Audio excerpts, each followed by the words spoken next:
Salut, pourrais-tu te présenter? Alors moi c'est Constant62, actuellement affilié sur Nation Bruit et ex-administrateur du Green. Parle-nous un peu de ton pays. Alors, actuellement j'ai rejoint l'aventure avec le Groenland. C'est un petit pays assez sympathique, il y a d'autres affiliés dedans. C'est surtout ça qui m'a fait rejoindre, notamment Jordan qui fait du stream, il y a Titoine qui fait des vidéos.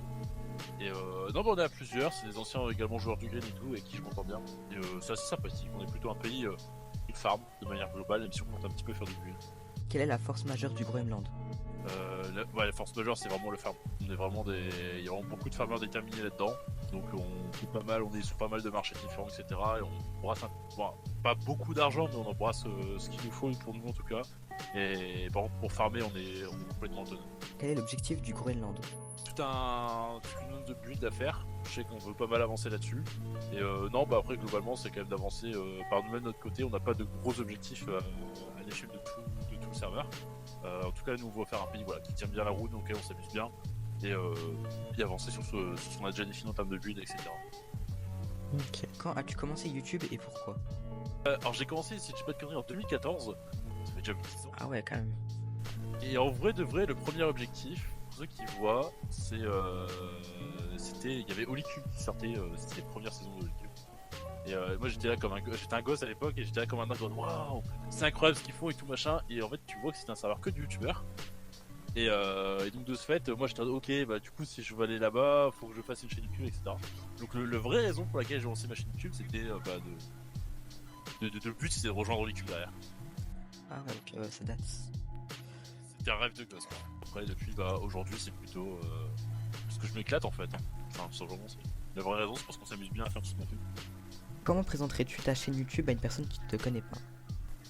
Alors si je devais définir, je dirais qu'il y a deux choses principales sur ma chaîne. Il y a du contenu Nation Glory qui va être plutôt axé sur des tutos, même si j'ai deux trois petites vidéos sympathiques entre deux. Et pour le coup, c'est vrai que je suis un peu vu par certains comme celui qui fait tous les tutos de NG.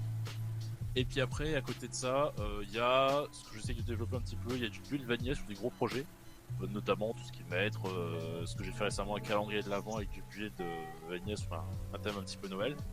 Et puis après, il y a aussi tout mon gros projet de village français. Donc voilà, vraiment, c'est ça, c'est du build Minecraft ou alors du Nation. Ok, ok. Quels sont tes objectifs pour 2025? Sur YouTube, ça va plutôt être. Alors, en termes de stats purs, ça va être de passer les 3000 abonnés. Je sais plus qu'il y a une centaine, j'en reviens à les passer. C'est mon objectif déjà de 2024. Mais bon, c'est assez lent, en vrai de vrai. Donc voilà. Moi, je dis ça pour 2025 finalement. Et puis non, après, c'est continuer à ce que la chaîne tourne bien. Voilà, je sais que moi je veux lancer 2-3 petites séries à côté. Faire des nouveaux concepts sur NG ou sur d'autres serveurs, ou même je sais que je veux notamment finir ma série sur le village français. Voilà.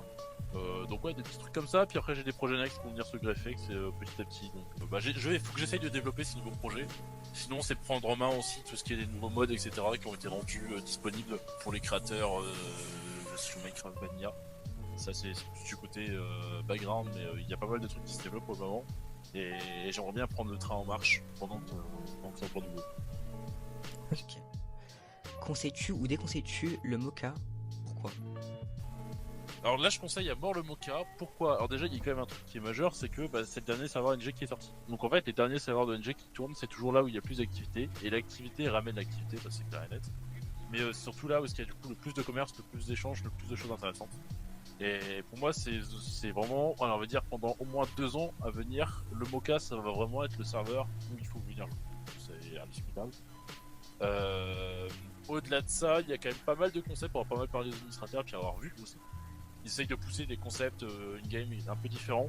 On le voit notamment au niveau des alliances, qui sont un truc auquel j'ai pas du tout touché, mais que le concept me plaît énormément. Donc les maisons, les différentes maisons, ça a l'air vachement sympa.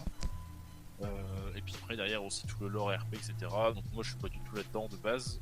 Pas dans ce RP, mais dans le RP Game of Thrones. Parce que Game of Thrones, je peux tuer tout dedans. Et ça arrive quand même m'intriguer. Donc même si vous êtes pas du tout Game of Thrones, il y a des trucs qui pourront vous intéresser. C'est quand même pas mal intégré et il y a de quoi s'amuser.